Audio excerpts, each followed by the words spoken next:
back at the boat. I feel relaxed already. Unbelievable, isn't it? Really is. I've got more work here than I have on anything that needs to be done at home, yet I'm less stressed here. It's got to be all that little lot, isn't it? It's got to be. Anyway, big hole. I think about that one. I tried to make a locker up for that yesterday. Spent 2 days on it and it just failed because I was a bit concerned that water was going to get in. It was an old windscreen that opened up. It was about the size of an escape hatch. In fact, they probably would have fitted that hole perfectly if I'd have left it alone. But they did not. I took it upon myself to have a go at reducing it in size so I could fit it in here with the intentions in glassing half that hole up. Anyway, it didn't work out, so I've now got to rethink that, which means also I now need a hatch for this as well because I haven't got one yet. And that stainless steel box that you keep looking at, I think what I'm going to do, I'm going to detach the lid and I'm going to glass the lid up and use that stainless as a mould, and I'm going to create a lid for that. And I may very well, I mean, I might use the whole stainless steel thing, or I might take it back after, but I might do a second lid for this one as well, which is vitally important because then both will match. Very, very dusty short later. We've got that inner transom of the cockpit almost sanded back. Just got to go down the bottom there. Remember, we're going to make that hole bigger, so I'm not 100% sure at the moment what needs to be filled and what does not need to be filled. I will say this much, looking at this, and I believe that was no nails stuck to that, so yeah, there's a nut to get rid of there, but yeah, it's I don't know what to do. Excuse the dust over the lens, but there's just nowhere to put anything. There's no wind, that's just not blowing it away, and I flipping forgot to get my hoover, so, and I didn't really want to run that at the same time anyway, but you know, dust everywhere. Anyway, look, I'm going to turn this off again. I've been trying to figure out a lot about this boat, what's going on with it. The cockpit seems to be unusually large for one of these. I've done some research, and there's supposed to be 2 windows fitted to this thing, unless someone did an order for only 1 set of windows. But that doesn't change the fact that this panel here seems to be an add-on, because this panel here is an add-on, right? It ain't even connected up, and you can see from where I've sanded back how they've, I don't even know what that brown stuff is. I've not got a clue. So and that side ain't no better, so I think we're going to have to rip them out. I don't see much of an alternative. We're already going to be doing some work to this side anyway, so that ain't so much of an issue. But I think because of the steering and the system I want to build, I might bring that one over. I was going to bring that one over, but I might bring that one over to about, what, probably to here. I only need a gap that big, so it'll give me a bit more room, a good half-foot room, which means I can shunt that wheel over a little bit more, which will make life a lot easier. But when it comes to putting the seat in, might be an issue down there, but we'll see, because I've got a pedestal seat to go in.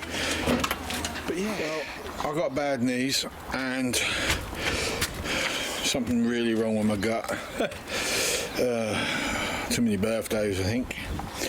And that's as far as I can go. I've been sitting around here for an hour resting, thinking that I can start, and I'll be honest with you, I'm absolutely pooped. I am exhausted. I don't even know if I'm going to have the energy to get down there tomorrow, but we've got all of that done. There's a lot of that yellow paint. That yellow paint is really hard to get rid of. So wherever there was no cupboards, which was, the cupboard stopped there, and it went along there, and there, and it went right up to there. In fact, there's no yellow there at all that I can see of.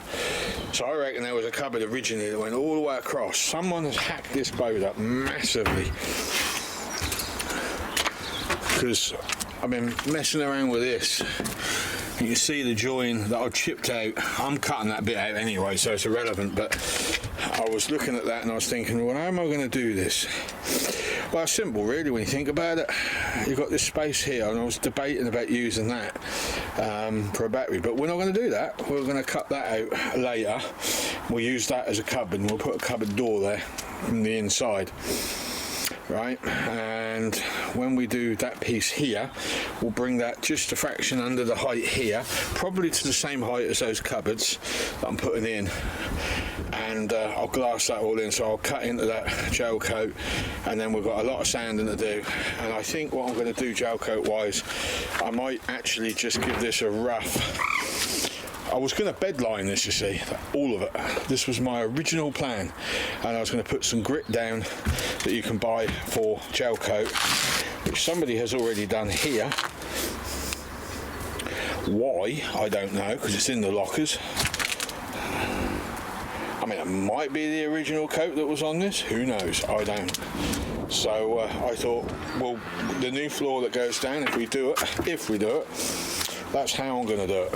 So, okay, so we've got to clean all along there, get that down to chop strand, that out. I'm going to cut that out, I think, because it's crap. It's been put together really crudely, that engine cover. And I know why they put it in there. It was to get more space for a bigger engine. This probably had a twin Petter or a Lister, something like that originally, or even a Yanmar or a Volvo Penta D1 or a D2. That's what I suspect this had. And then somebody came along and put a BMC, 1500 BMC in this, I believe is what might have been in there. If I say 1500, it could have been a 2 litre something out of an old, I don't know, one of those old Thripney bits. That's how far back this boat goes. And the guy, I think the guy that had this down at that club, I think he was the one who made the alterations, and I think he used this for fishing. That's my personal opinion on it. So I'm not worried about the gel coat getting scarred up on the floor, so I think what I'm going to do, I'm going to get a scraper, and I'm going to get my heat gun up here, because that stuff is flipping hard. Around the side wasn't too bad, I mean, I took it out of me a bit, but on that floor is going to be a nightmare, and I've got to get that down to gel coat at least. And I have another sander at home that I can use those discs on, and I will literally scar the crap out of it so as I can put my extension on. So I'm going to cut that all out. That tin you saw I got at home, I've decided to use it, but instead of just cutting it flush so it sits down on top, I'm going to leave half the walls in, and I'm going to try and put that in so it's raised the same as that. I will then glass the lid and make another one to go here over that hatch. That's my plan. There we go. Back again. Climate centre, huh? Ugh, whatever. Right.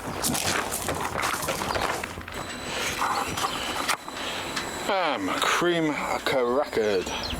Right, so that's the walls done. That's most of the floor as best as I can get it. I've gone through about 250-ish 40 grit sanding discs. Yeah, they're very harsh. But that paint, there's a lot of it. A lot. And it's thick. About 4 or 5 coats I've had on here. It's been quite horrendous. Dug through a little bit with a heat gun, couldn't be helped, don't care, because I've got other plans for that floor anyway, and I'm probably going to have to take away a lot more gel coat in order to do what I've got to do. When it comes to putting the lockers in, I'm going to have to dig into the gel coat to get it down to chop strand, so as I can get the tape to seal down properly. So no choice. I just got a little bit more sand to get rid of that rust, because I want to put in a gel coat inside there, but I'm gonna do a real sticky ripply one, hide up a lot of the sins that I've got going on, because there's a lot. Now the history of this, I can't tell you who did what, that's going to be physically impossible, but I can tell you what's happened to this, or some of this, and what I'm trying to figure out is at what point did this boat end up being sold really cheap, and why? Now you're probably thinking, well, what are you on about? Well, somebody who owned this from the very beginning did very well in looking after this. They really did plough some money into this. There's just little hints of stuff going on, and I can't explain at the top of my head what I'm on about. There's a few things that's been going on in there, some of the radio equipment in its day. I'm pretty sure this had, looking at what's going on the floor, I'm wondering if this had some kind of teak decking laid over the top of that yellow. I don't know what that yellow is, but it's next to impossible to get rid of. I'm wondering if that's epoxy or something similar. I mean, it's a nightmare. Now, originally, that locker went all the way to the end, without any doubt whatsoever. I found trace lines under the paint and in the gel coat. On this side, this locker went up roughly to about there where my foot is, and it didn't go any further. That one didn't. At some point, somebody has glassed over the plywood. That is plywood, and I think that's factory plywood, because that seam that goes all the way around is a good seam. It looked like somebody in a factory put that in.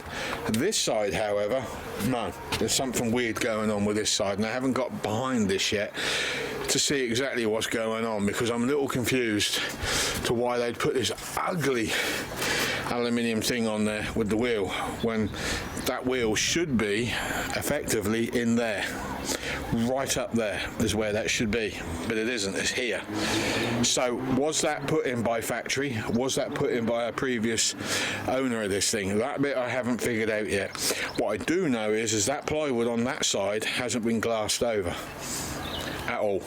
Now, whoever put down that floor put that straight down on top of speckled gel coat, grip gel coat. That is what that is. That yellow is over the top of that. So somebody who changed the lockers at a later date put that yellow on, because my wooden lockers that I ripped out here went along there and there, but originally it went further across to there. There was another one there at some point. This one stopped, this wooden locker stopped about there, but there is evidence to suggest that that one goes, the original locker. I think this has had two lockers. I think this is the wooden stuff I kicked out of this. I think that was the second owner, because that one went all the way along. So it's all very weird. It's all very weird. Definitely a locker there. There was definitely a locker from this point, without any doubt whatsoever, from there, that went all the way down. I believe I found some lines that suggested that it did.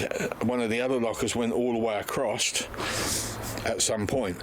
The manufacturers of this thing would have put lockers all the way along.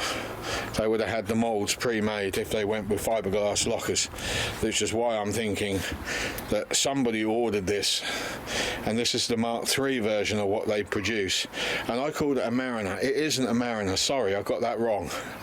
I don't even know why I said that. I can't remember what the word is at the top of my head. When I remember in one of the next videos, I'll mention it. But it's a Swin something, and I can't remember what the something is. I keep saying Mariner, but it isn't. Absolutely isn't. That is custom. That's not even meant to be there. And originally there was a locker here of some description to walk on to access the greaser on the prop shaft down here, because it has a dig away. It's all been dug away. So there was something laid in there, and I don't know what. So with that being said, what am I planning to do? Right, now that I've cleared all this horrible crap that's everywhere. Oh, and car filler. Who the hell puts car filler in a boat, for crying out loud? You need stringing up, son, whoever you are. I found it's everywhere. There, look, down here. God, blimey. Can't gel coat over that. It's got to be some over there. You can't gel coat over it. You just can't. You've got to get rid of it. So I've got to dig all that car filler out. All the holes have got to be feathered. I've got to get these winches off. And I've got to get that piece of plywood off completely. That's got to go completely. That one, I'm going to see what's under here first. I'm hoping it's resin.